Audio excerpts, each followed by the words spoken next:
টিকে নৃশংসভাবে খুন করা হয়েছে। খুব দ্রুতই সে বুঝতে পারে যে পুলিশের তদন্ত ভুল পথে এগোচ্ছে এবং সে নিজের মতো করে খুনির সীমা নির্ধারণ করে ফেলে। এটা কোনো বদ্ধ ঘরের রহস্যময় খুন নয়, এটা পরিচিত কারো কাজ এবং খুনি এই মুহূর্তে এই বিল্ডিং এর মধ্যেই আছে। টিম লিডার বিষয়ে জিজ্ঞেস করলো, তোমার এত নিশ্চিত হওয়ার কারণ কি? ডেপুটি ক্যাপ্টেন হেসে বলল, এ তো মাত্র 9 বছরের বাচ্চা, আর কথাবার্তা দেখো কি বড় বড়। ঠিক তখনই ছেলেটি বলতে শুরু করলো, প্রথম কথা, ঘটনার পর থেকে এই বিল্ডিং থেকে কেউ বের হয়নি। গ্রাউন্ড ফ্লোরে সিসিটিভি আছে আর সব জানালার গ্রিল লাগানো, আপনারাও এটা জানেন। দ্বিতীয় কথা, মৃত্যুর আগে যা আন্টি লড়াই করেছিল এটা পরিষ্কার বোঝা যাচ্ছে, কিন্তু তিনি সোফার পাশে পড়েছিলেন, যা দরজা থেকে বেশ দূরে। টেনে নিয়ে যাওয়ার দাগও নেই, মানে তিনি নিজেই দরজা খুলে কাউকে ভেতরে ঢুকতে দিয়েছিলেন। তাই এটা নিশ্চিতভাবে পরিচিত কারোর কাজ। এছাড়া খুন করতে যে ছুরিটা ব্যবহার হয়েছে সেটা ঝা আন্টির নিজের বাড়ির। এটা হঠাৎ রাগের মাথায় করা অপরাধ, আর এটা ডাকাতিও নয়, কারণ কোনো মূল্যবান জিনিস নিখোঁজ হয়নি। ডেপুটি ক্যাপ্টেন বলল, সব বাজে কথা, কিন্তু ছেলেটি শান্তভাবে বলল, এটা লুটপাট নয়, পুলিশকে ভুল পথে চালানোর জন্য সাজানো নাটক। ঘটনা রাত 9টার দিকে।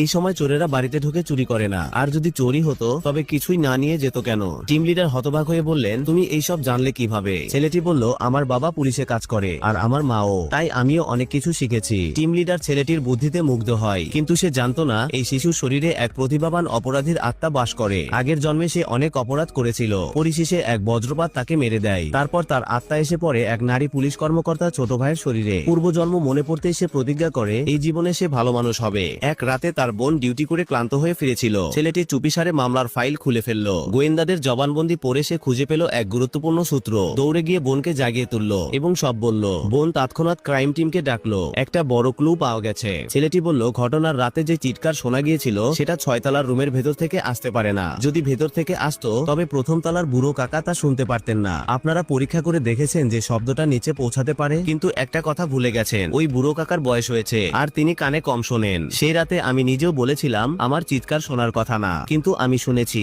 কাকাও শুনেছেন। এ থেকে আমি বুঝেছি চিৎকারটা করিডোর থেকে এসেছে, কিন্তু আন্টি তো ঘরের ভেতরেই পড়েছিলেন, মানে পরে চিৎকারটা শোনা গেছে, যেটা খুনির। ওই চিৎকার ইচ্ছে করে দেওয়া, যাতে সব প্রতিবেশী বাইরে বেরিয়ে আসে। যদি খুনি সত্যি 6 তলায় থাকতো তবে ওপর নিচের কারোর সঙ্গে দেখা হওয়া বাধ্যতামূলক, কিন্তু কেউ তাকে দেখেনি। তাই সন্দেহ গেল 5 তলা আর 7 তলার দিকে। 7 তলায় এক ফাঁকা বাসা, অন্যটায় থাকেন এক বৃদ্ধ। এখন সন্দেহ থাকে 5 তলার 2টি ফ্ল্যাটে। ফ্ল্যাট 501-এ থাকেন ওয়াং আঙ্কেল, যিনি বহু বছর ধরে একা থাকেন। খবর পাওয়ার পর তিনিই প্রথম ঘটনাস্থলে ছুটে এসেছিলেন। তিনিই প্রথম বলেছিলেন ঝা আন্টির সঙ্গে কিছু হয়েছে। তিনি দরজা ভেঙেছিলেন আর ভেতরে গিয়ে পায়ের দাগ নষ্ট করে ফেলেছিলেন। এ থেকেই আমি সিদ্ধান্ত নিয়েছি ওয়াং আঙ্কেলই খুনি। ডেপুটি ক্যাপ্টেন আবার বলল, যদি তাই হয় তাহলে একজন সাধারণ মানুষ এত শান্ত কিভাবে থাকতে পারে, এত নিখুঁতভাবে প্রমাণ মুছতে পারে, পুলিশকে ভুল পথে চালাতে পারে? ছেলেটি গম্ভীর স্বরে উত্তর দিল, কে বলেছে ওয়াং শেংলি একজন সাধারণ মানুষ? আমি মনে করি ওয়াংলি এর আগেও খুন করেছে।